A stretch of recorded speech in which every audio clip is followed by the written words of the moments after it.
చర్చ అన్నాడు, మమ్మల్ని పిలిచిండు, సవాల్ చేసిండు. మళ్ళీ మేము పోతే పిరికి సన్నాసిలాగా పారిపోయాడు. మళ్ళీ నిన్న డైలాగులు కొడతాడు, నాగార్జున సాగర్ చర్చ వస్తావా కట్ట మీద అన్న.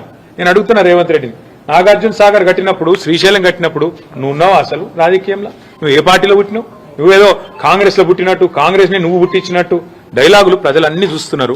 వాస్తవమైంది కేసీఆర్ గారు చెప్పిన దానిలో కూడా ఖచ్చితంగా రాయలసీమ కూడా మంచిగా ఉండాలని కోరుకున్నాం, ఆంధ్ర ప్రజలు కూడా బాగుండాలని కోరుకున్నాం. కానీ ఏం కోరుకున్నాం మేము?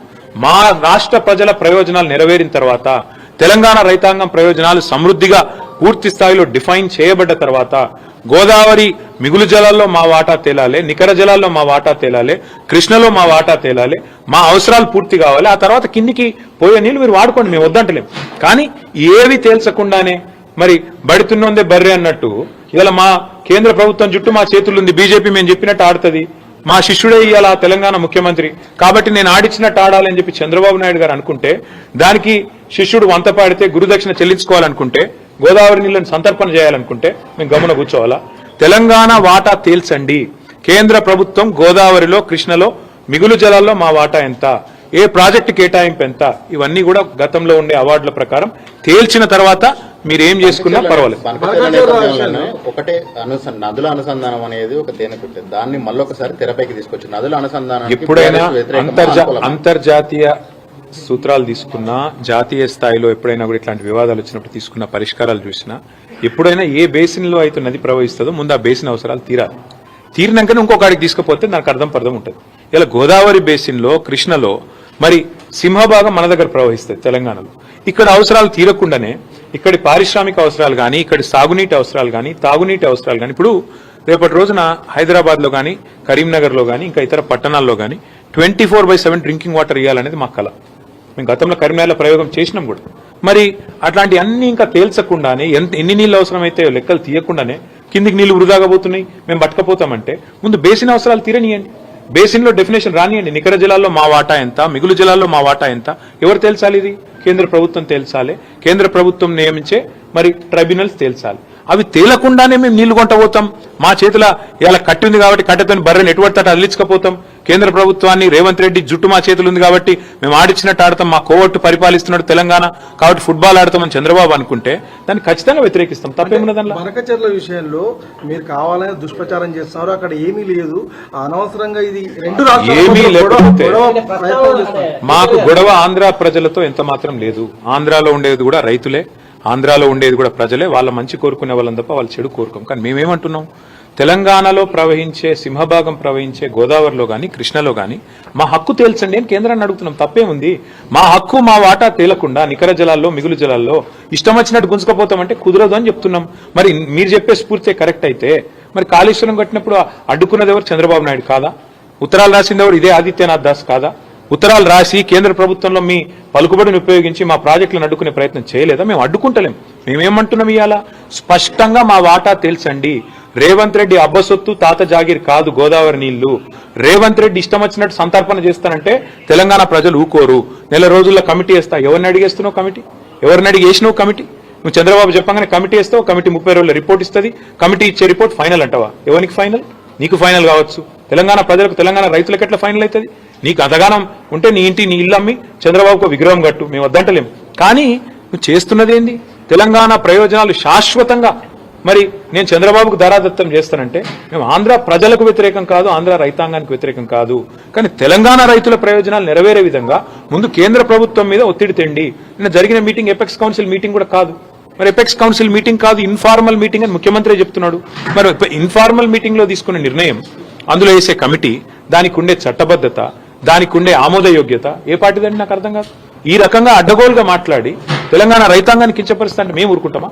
సార్ ఇంకొకటి, కృష్ణా బోర్డు కూడా ఇప్పుడు ఆంధ్రప్రదేశ్ లో పెడతారా అంటారు. అది కూడా గొప్ప విజయం అని చెప్పుకుంటాడు. ఎంత సిగ్గుమాలిన పని అంటే, మొన్నటిదాకా బీఆర్ఎస్ ప్రభుత్వం ఉన్నంత కాలం 2 బోర్డులు హైదరాబాద్ లో ఉన్నాయి.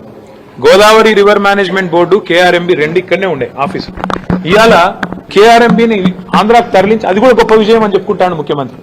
ఇది నవ్విపోదురు కాక నాకేమి సిగ్గన్నట్టు ఉన్న ఆఫీస్ ఎత్తగొట్టి, ఉన్న ఆఫీస్ ఉడగొట్టి, సిగ్గు లేకుండా ఇంకా నేనేదో గొప్ప విజయం సాధించిన అని చెప్పి మాట్లాడితే ప్రజలకు అర్థం కాదనుకుంటున్నాడు రేవంత్ రెడ్డి. నేను అడుగుతా ఉన్నా.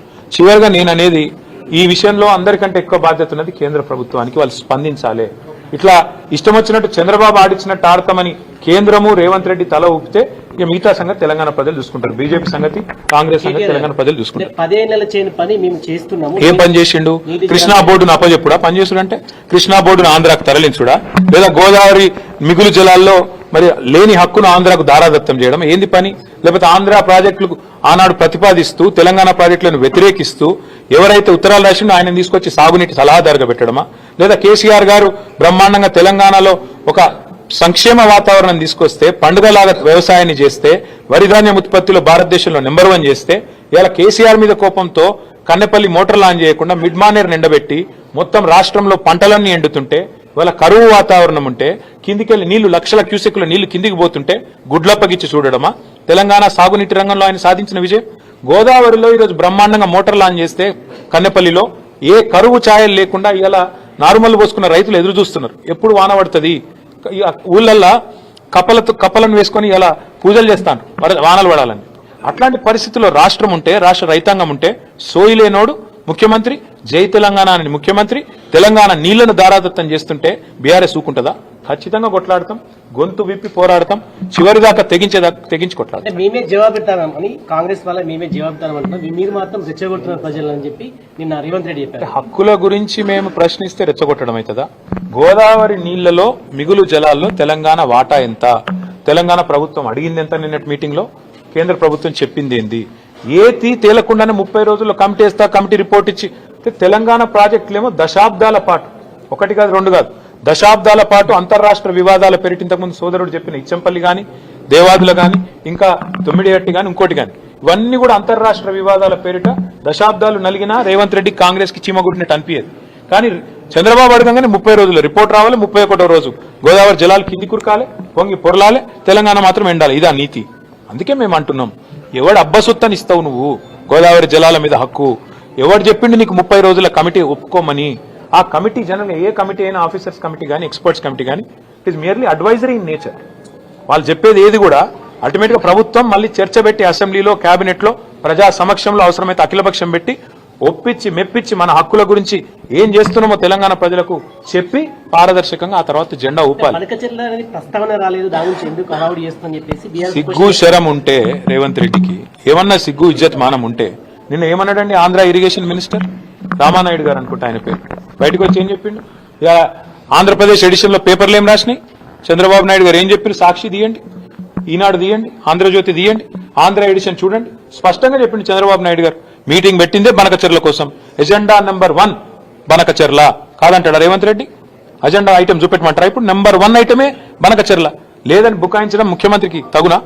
నిమ్మల రామానాయుడు గారు బయటకు వచ్చి చెప్పినారు, ఆంధ్ర ఇరిగేషన్ మంత్రి గారు, మేము అడిగిన బనకచెర్ల గురించి రేవంత్ రెడ్డి ఒప్పుకున్నాడు, కమిటీ వేసినాం, 30 రోజుల్లో ఓడిచిపోతుంది, 31వ రోజు మా శిష్యుడే కాబట్టి ఆడిచ్చినట్టు ఆడతాడు, ఆయన జుట్టు మా చేతులుంది, ఓటుకు నోటు కేసు ఇంకా ఉన్నది, కాబట్టి ఏమన్నా చేస్తాం అని ఫుట్బాల్ ఆడుతున్నారు. చంద్రబాబు కోవట్ను పెట్టుకుని ఇలా తెలంగాణ ప్రజల ప్రయోజనాలు, తెలంగాణ రైతుల ప్రయోజనాల పట్ల శాశ్వతంగా విద్రోహం చేసే ప్రయత్నం చేస్తున్నారు. అర్థం కాదు ఏముంది. నిజం చెప్తున్నారు, మీరు అనుకుంటున్నారా? పొరపాటు. రేవంత్ రెడ్డికి శాపం ఉన్నది, నిజం చెప్తే తల 1000 ముక్కలు అవుతుందట. ఎన్ని నిజాలు చెప్పిండండి రేవంత్ రెడ్డి? యాద్ చేసుకోండి మీరు. రుణమాఫీ చేస్తా అన్నాడు December 9, అయిపోయిందా రుణమాఫీ? 2500 ఇస్తా అన్నాడు, మహిళలకు ఇచ్చేసిండా? 6 గ్యారెంటీలు అమలైనాయా? 4000 పెన్షన్లు అయిపోయినాయా? సోనియమ్మ పంపుతుందన్నాడు, తులం బంగారం వచ్చిందా? స్కూటీలు వచ్చినాయా? ఏదొచ్చింది ఒకటి చెప్పండి నాకు. రేవంత్ రెడ్డి సాధించిన విజయాలు ఒకటి చెప్పండి. సార్, స్థానిక సంస్థల ఎన్నికలకు సంబంధించి 42% రిజర్వేషన్ అంటే కాంగ్రెస్ పోతుంది ప్రజల్లోకి. సో కాంగ్రెస్ పార్టీ ఏం చెప్పినా, ఎన్ని రకాల విన్యాసాలు చేసినా ఒకటి వాస్తవం, వాళ్ళ చేతుల్లో ఉన్నాయేమో చేయరట. కాంగ్రెస్ ఏం చెప్పింది? బీసీలకు బీసీ డిక్లరేషన్ లో సంవత్సరానికి 20,000 కోట్ల బడ్జెట్ పెడతా అన్నాడు. 5 ఏళ్లలో 1,00,000 కోట్ల బడ్జెట్ ఇస్తామన్నారు. బీసీలకు 42% వాటా ప్రభుత్వ కాంట్రాక్టులు ఇస్తామన్నాడు. చేతులునేమో చేయరట. OBC ministry పెడతామన్నారు. బీసీలకు 42% వాటా ఇచ్చిండా? పోనీ మినిస్ట్రీలో, పోనీ ఓబీసీ మినిస్ట్రీ పెట్టిండా? 1,00,000 కోట్ల బడ్జెట్ అన్నాడు, సంవత్సరానికి 20,000 కోట్లు అన్నాడు, పెట్టిండా? బీసీ సప్లాన్ అన్నాడు, పెట్టిండా? అవెంత మోసము, ఇదంతే మోసము. నేతి బీరకాయల నెయ్యి ఎంత ఉంటుందో కాంగ్రెస్ పార్టీ బీసీ డిక్లరేషన్ లో కూడా బీసీల పట్ల చిత్తశుద్ధి గంతే ఉన్నది. మైసూర్ బజ్జీలో మైసూర్ ఎంత ఉంటుందో గంతే ఉన్నది తప్ప ఇందులో ఏం లేదు. బీసీలను మళ్ళొక్కసారి ఘరానా మోసంతో, ఒక కపట మోసంతో 42% రిజర్వేషన్ల పేరిట అది చెల్లదని తెలిసి ఇలా చిల్లర ప్రయత్నం ఏదైతే రేవంత్ రెడ్డి చేస్తుండో అది ఖచ్చితంగా బీసీ సోదరులే రేపు స్థానిక సంస్థల ఎన్నికల్లో బుద్ధి చెప్తారు. ఎందుకంటున్నా ఈ మాట అంటే గతంలో ఇదే రేవంత్ రెడ్డి గారు శాసనసభలో ఏం చెప్పిండ్రు? 42% రిజర్వేషన్ విద్యలో ఉపాధిలో రాజకీయంగా కావాలి అంటే ఒకటే పరిష్కారం, పార్లమెంట్కి పంపాలి, పార్లమెంట్ లో చట్టబద్ధత కావాలి, ప్రెసిడెంట్ గారు సంతకం పెట్టాలన్నాడు. మరి నిన్న లోకల్ బాడీ ఏదో పంచాయతీ ఆర్డినెన్స్ చేసిన అన్నాడు. మున్సిపల్ బిల్ కూడా ఇంకా సవరించలేదు. విద్యలో ఉపాధిలో ఏం చేస్తాడో తెలియదు. 42% అంటే కేవలం జెడ్పీటీసీ ఎంపీటీసీల కాడికేనా, లేకపోతే జిల్లా పరిషత్లు, మండల పరిషత్లు, అదేవిధంగా విద్యలో ఉపాధిలో అన్నిట్లో ఇచ్చేది ఉందా? అంటే ఏ రకమైన మోసమో ఇది అర్థం చేసుకోవాలని బీసీ సోదరులను కోరుతా ఉన్నా. ఒకటే ఒక మార్గం ఈ దేశంలో 42% రిజర్వేషన్ సాధించాలి అంటే ఎస్సీలైనా ఎస్టీలైనా ఏ రకంగానైతే 9th షెడ్యూల్లో రాజ్యాంగంలో చేర్చి తమ హక్కును పొందుతున్నారో రాజ్యాంగబద్ధంగా, అదే పద్ధతుల్లో బీసీ సోదరులు కూడా 9th షెడ్యూల్లో చేరిస్తేనే కాన్స్టిట్యూషన్ లో హక్కు వస్తుంది తప్ప రేవంత్ రెడ్డి ఒక ఆయుధం బారేస్తేనో లేకపోతే ఒక ఆర్డినెన్స్ బీజేపీ గవర్నర్ గారికి ఇస్తేనో ఇది అయ్యేది కాదు. 9th షెడ్యూల్లో చేరిస్తే తప్ప పరిష్కారం రాదని నేను చెప్పడం కాదు, జస్టిస్ ఈశ్వరయ్య గౌడ్ గారు లాంటి పెద్ద మనుషులు చెప్తా ఉన్నారు, చిరంజీవులు గారు లాంటి రిటైర్డ్ ఐఏఎస్ అధికారులు చెప్తా ఉన్నారు. రాజకీయం కోసం రాజకీయం చేయడం వేరు బ్రదర్. మేము కూడా గతంలో ఇదే పద్ధతుల్లో పార్లమెంటుకు ప్రెసిడెంట్ గారికి పంపాం. 37% రిజర్వేషన్ బలహీన వర్గాలకు ఇవ్వాలని మేము పంపినాం. మా ప్రభుత్వం ఉన్నప్పుడు కేసీఆర్ గారి నాయకత్వంలో ప్రెసిడెంట్ గారు సంతకం పెట్టలేదు, బీజేపీకి ఇష్టం లేదు. వాస్తవం ఏంది? చిత్తశుద్ధి లేని శివపూజలాగా ఏదో ఇయ్యాలి కాబట్టి 42% ఇచ్చినామని చెప్పుకోవడానికి చెప్తా ఉన్నారు తప్ప ఇందులో ఏ రకంగా కూడా అందులో న్యాయబద్ధత లేదు, చట్టబద్ధత లేదు, హేతుబద్ధత లేదు. ఇది బీసీ సోదరులకు అర్థమైంది. ఎవరికి అర్థమైనా కాకపోయినా ఇది మాత్రం వాస్తవం అని నేను చెప్తాను.